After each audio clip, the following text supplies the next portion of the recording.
All right. Hello. Welcome, everybody. Today we'll be doing Ring of Honor Wrestling. And we're doing their first week of action when it comes to the Ring of Honor Pure Tournament. And it opens up with Dalton Castle versus Jay Lethal.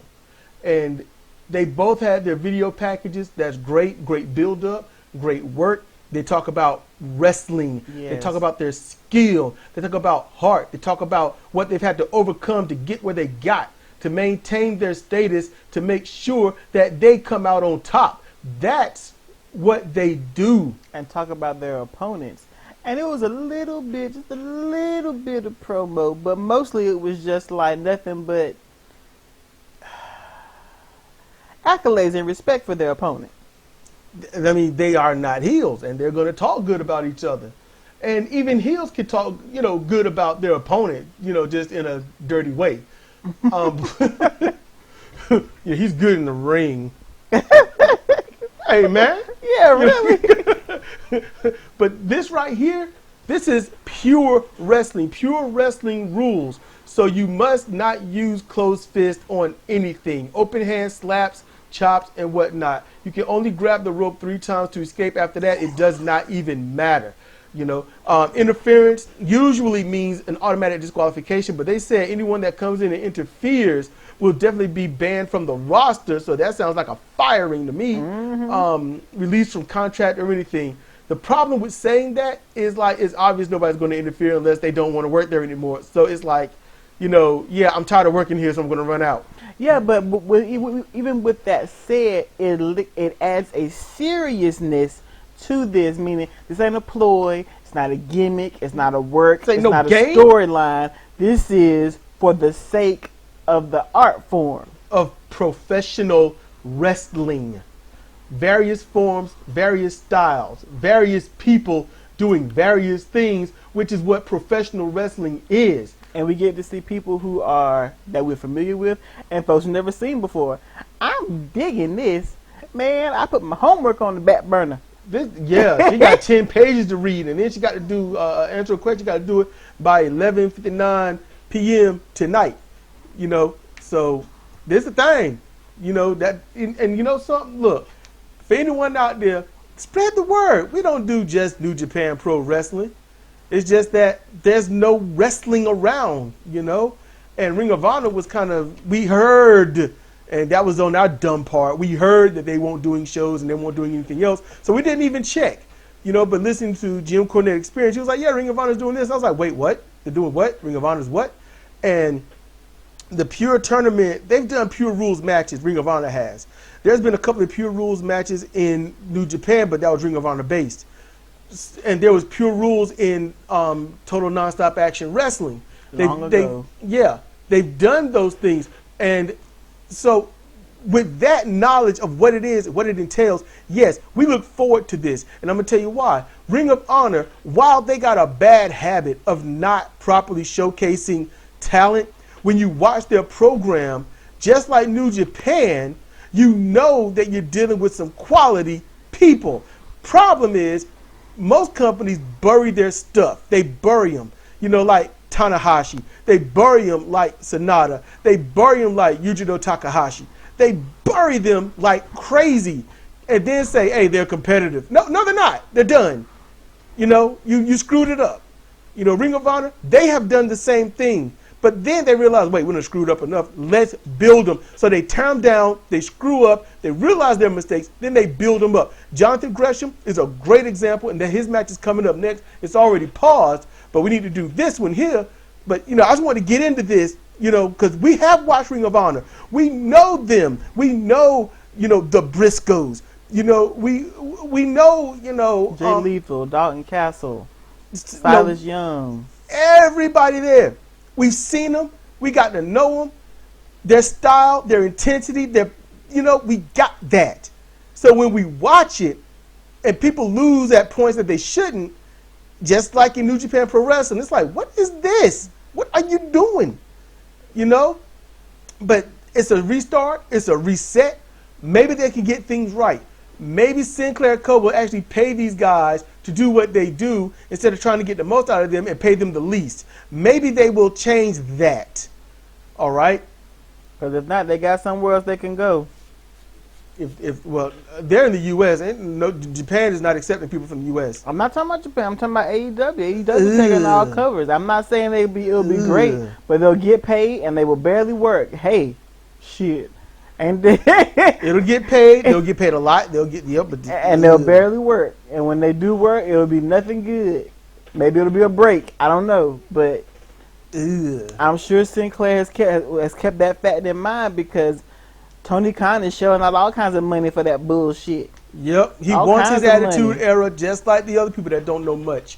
They want their attitude era, and they're going to get it by cracky. A lot of moves with no filler, no meaning, no nothing. A lot of storyline with nobody behind it. At least they haven't done any mud wrestling yet. They'll get there. Puppies! Puppies! Oh, wait, they don't talk about breast in WWE. Wait, yes, they do. Dumbasses. Anyway, this is about Dalton Castle versus Jay Lethal. First match, first round, good stuff, love it, because this right here, both of them, Dalton Castle, why you everyone forget I'm dangerous? I remember how dangerous I am. I know how dangerous I am. You know what I've overcome to be here? Mm-hmm. I'm like, how could anyone forget that you're dangerous? You're a freaking suplexer. I know, man. Suplexes are dangerous. They are wonderful. Suplexes are a joy to the world. You know, Dalton Castle knows his stuff, and I love that. And you know, he's like, and I love that he said the fact that, you know, some people, you know, you got to turn it back on. He's like, man, mine's never turned off. Mm-hmm. You know, Jay Lethal, he talked about his skill. He thought about maybe he should change things up. And he's like, man, I don't need to change what brought me to the game. Yep. You know, and they get in the ring, and they're like, yeah, it's the code of honor, it's the handshake. They do all that. That's great. You know, both former Ring of Honor world champions. Yep. You know, actual world champions because they've actually defended from people from other nations. They've actually done that. So it's an actual world title. Go figure, right? A world title in wrestling? That's actually a world title. Wow. Novel idea. Now, they lock up, they wrestle, they get that thing on, they feel each other out. You know, they got to do that mainly because they know the first person to make a mistake by any means, you know, they're going to lose. They go back and forth. Ultimately, by instinct, Jay grabs that rope. Mm-hmm. And Dalton has to smile about it. It's hard to shake out those instincts. Yes, because Jay and others is instinctual to go to the ropes. It's in the damn DNA by now. Yes, you train for it, you know. Dalton Castle, he's a suplexer. You know what suplexers do? They stay centered ring. Yeah, they like space to work. Yes, they need to throw you somewhere. Yeah. And they can't throw you if you at the ropes. They got to throw you from the center to the ropes. Mm-hmm. You know, Dalton don't grab the ropes, but he used them to his advantage. For Jay Lethal and people like that, the ring becomes the enemy. Yep. And that's what's beautiful about this. You got to be a thinking wrestler in there. You've got to know where you are, and you got to wonder, do you use the ropes at this time? Is it a strategic advantage to get the break, or do you just stay and endure this pain until you can find a better way out? When you have a catch-as-catch-can wrestler, they know how to get out of certain moves. They can get that done and not have to use the ropes. There's so much to go when the ropes become your enemy. And knowing when to strategically when to use the ropes shows tremendous ring generalship. That is the key point in this, as Jay had to get to the ropes twice. Mm-hmm. But Jay, throughout the match, he worked that leg, shin breaker, elbow drops to the leg, twisting that leg, putting knees to it. Dalton was able to avoid the figure four because Lethal tried. Yep. Dalton tried to bang a ring, but all that work on the leg, because, you know, this is professional wrestling, people. It buckled, so he wasn't able to nail it as good as he normally can. And then Lethal not doing because I'll be honest, I used to get angry because it was phony looking how he was set up, you know, for the lethal injection, that backhand springboard into the cutter. I hated it because his opponents had to wait. Mm-hmm. I hated that. But this, he took advantage and nailed it. Dalton was off kilter and got hit. I like that. Now, granted, looking at it, yeah, you can see, yeah, where Dalton had to see it coming and go with, yeah, okay, yeah, screw that. It was a excellent professional wrestling, pure rules match. They went at each other, they worked against each other, and Jay Lethal come out on top with the pinfall. At points, I really did think during that 3 count, Dalton might kick out. you know. But this thing, what I like about it, it in no way buries Dalton Castle. Oh, no. He performed well. It makes him look good. It helps Jay Lethal look better. And at the end of this, when they have to lock up again, you've got this history. And Dalton, just like Jay, will learn. And they will get better, work better, have those, because they've had big matches before and it came out beautiful. Mm-hmm. Ring of Honor has busted more tears for me than anything else. I love professional wrestling. I don't like entertainment. And that's what not only do these athletes get across when they have their sit-down talk, and it's also the same thing that the commentators Ian Riccaboni and Caprice Coleman get across. This is what brings people to the table. And keeping it up and doing it right is what keep them at the table. No one sits at a poker table with no cards, everybody. This is what I like. And I'm enjoying the G1, and I'm enjoying this. I love wrestling so much. We can hope that, WWE and AEW didn't stop. They kept doing that whole bullshit the whole time. New Japan stopped because they're just more reasonable beings. Ring of Honor stopped. And hopefully for both organizations, the amount of time off has rekindled things in the wrestlers and hopefully cleared some cobwebs in the minds of the people in the office. Hopefully. Take advantage of downtime and get your mind right.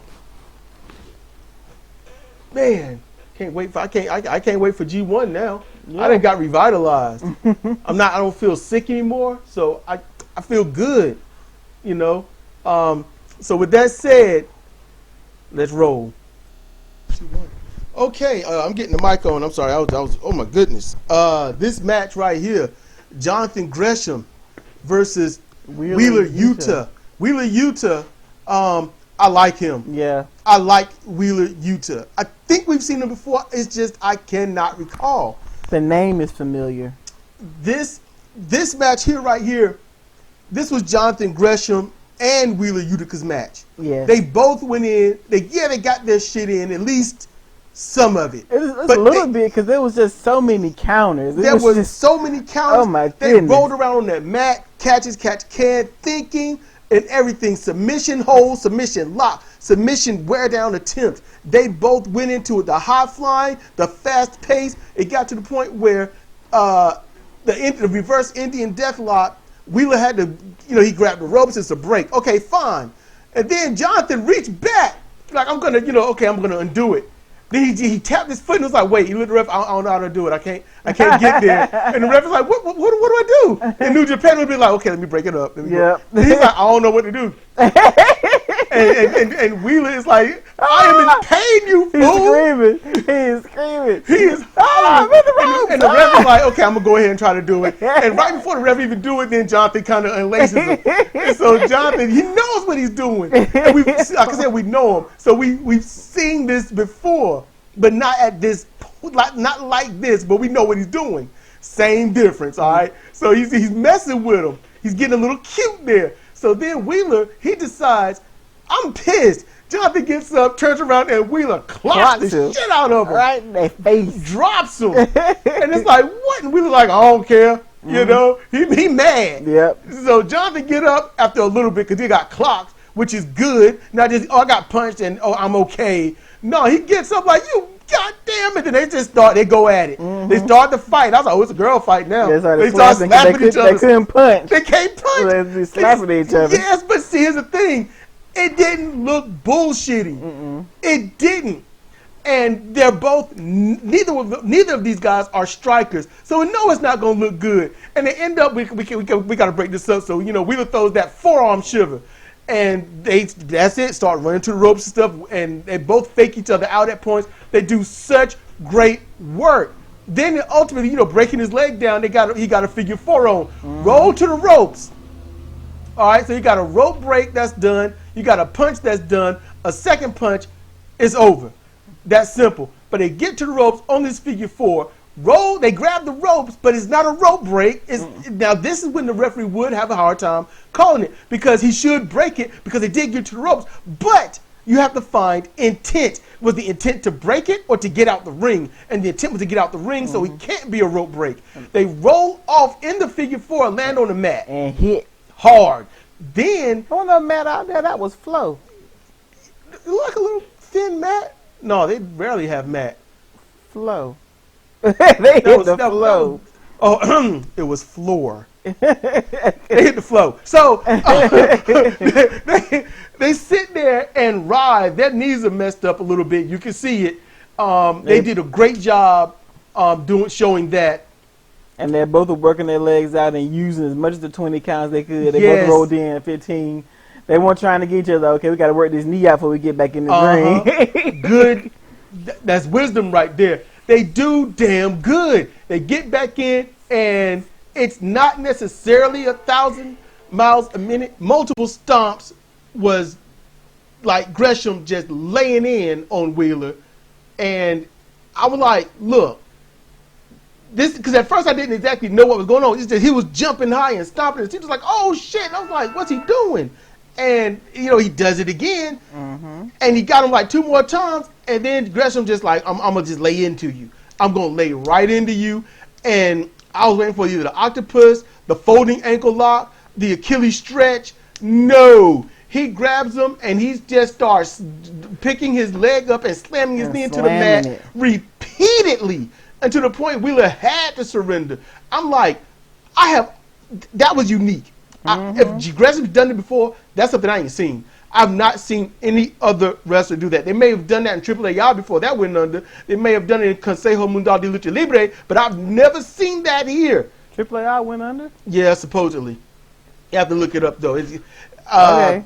Yeah, John Newby, host of Humble Talent Wrestling, he said it, and then somebody else had said it, so you have to look it up. But that's Conan. Conan founded that. I don't know. AAA was doing very well. I don't know why it would go under, Reina de Reinas and things like that. I thought it was good. I just, just couldn't see it. Don't get Galavision like that. Yeah. But, Gresham wins via mat strike submission. I know, it's just... That's weird. It's new. I like it.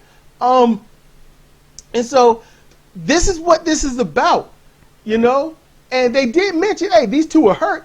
If they're hurt, then we got the standbys. So they're making sure to let you know, hey, everything we said in the opening to get the layout of the rules and consequences thereof, it can be in play at any moment. So it gives these wrestlers, knowing that they could be replaced, more drive to get back in the ring. I like the thought of that. The idea is to get over competition. Not who can do the most moves in 25 minutes. Who can get all their shit in and then work together and make it so obvious as a stunt show. This is wrestling, all right? And I'm enjoying this. I like the team. I've always liked Ian Riccaboni and Caprice Cole because they crack me up. They know their stuff, and they do it well. I like it. This match was just as good as the first. I'm enjoying this. If any of you get a chance to see this, watch it. Each match thus far is worth watching 2 or 3 times. Yeah, it's really, really good. I am enjoying this. New Japan Pro Wrestling, sad to say, you get the air of somebody's getting fucked over. And in this, you don't get that. You just know that whoever wins most likely earned it. Now, granted, Wheeler, new to this, Gresham, not. Gresham, champion, it should be obvious. Still, I like the showing of Wheeler. I like what he did. It looked competitive, but not thoroughly in Wheeler's direction.